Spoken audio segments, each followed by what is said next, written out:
Okay, so if Bill Zito was not already intently doing everything he could to try to get rid of Keith Yandle, an aging defenseman with a high cap hit, he's sure as hell is paying attention now. So I wasn't sure what I was going to do today. I wasn't sure what subject I was going to make the video about. So I figured I'd wait. Let's see if something happens, I told myself. I had some errands to run. Let's just see if something comes up. I'll go home, check Twitter, and see if there's a subject interesting enough. How and why and what? How? No salary retained? Duncan Keith for Caleb Jones and a third and no salary. Something's wrong here. Now, all joking set aside, there's two angles that kind of make me wonder about things. Number one, obviously, Caleb Jones is Seth Jones' brother. Maybe they're trying to grease the wheels there, right? And interestingly enough, Seth Jones' cap hit is basically the same as Duncan Keith's.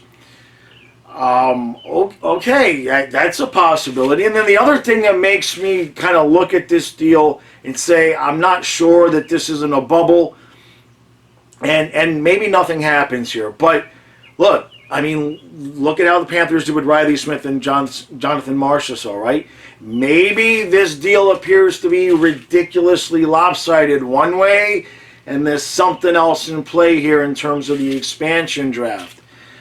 I don't know, who and what and how that would work, but it's that lopsided of a deal that it just makes you wonder, is there another shoe to drop? Is there something else here? Now, Keith for Jones in a third, that's a bit much as it is, but no salary? Nothing? Edmonton just eats the entire thing?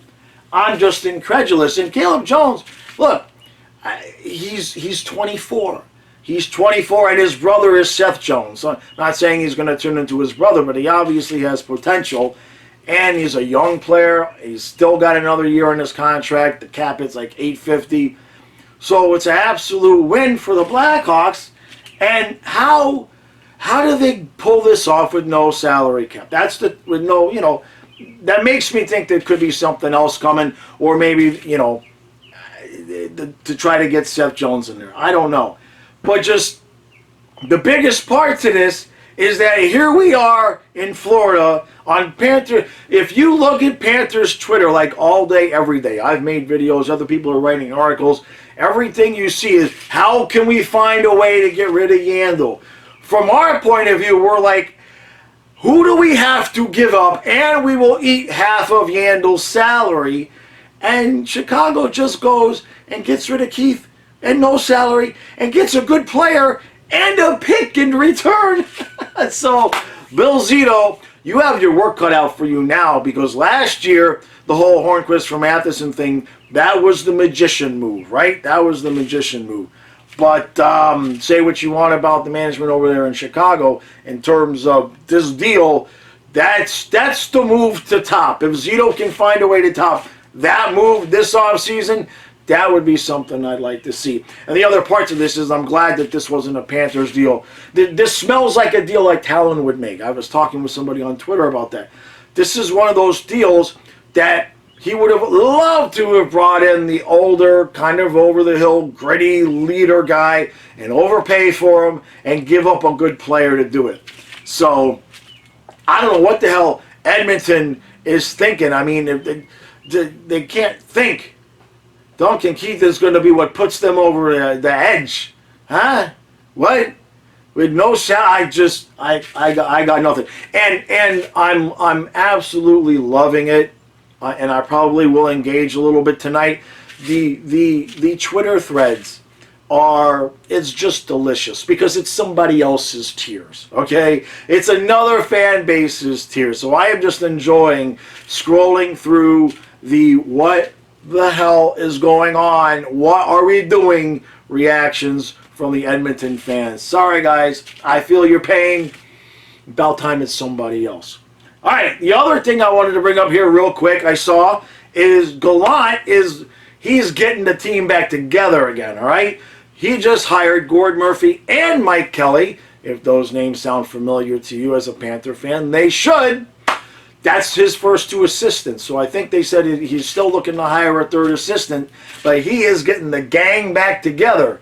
So in terms of Panther fans and in terms of Vegas fans, that's going to be the Rangers at some point. You know, he may not be able to turn all the lights on, you know, in his first year, but Gallant is one of those coaches that team, you know, the players love to play for him, right? He's a player's coach. The players love him.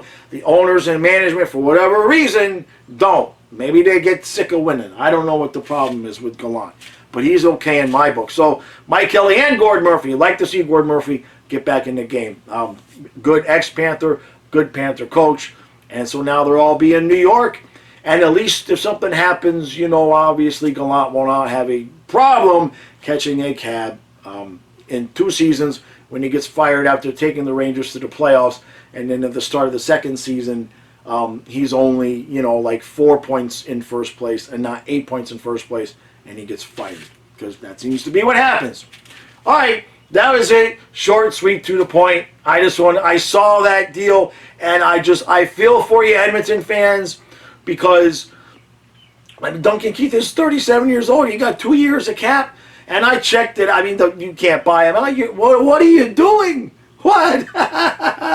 Well, and a pick. And a pick. And a pick. And no salary. There's got to be something else. There's got to be, on expansion day, something else happens that makes them go, oh, okay, that makes sense now. It has to be. Otherwise, good luck to you. All right. I appreciate you watching. Like, share, subscribe. A lot of new subscribers. I did a live stream yesterday on Sunday. I'm going to be trying to at least still have 1 or 2 live streams out per week.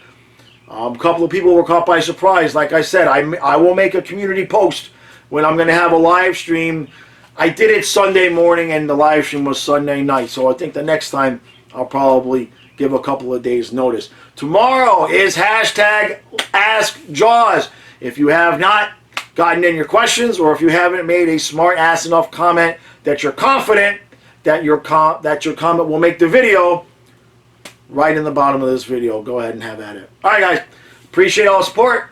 I'll see you again tomorrow.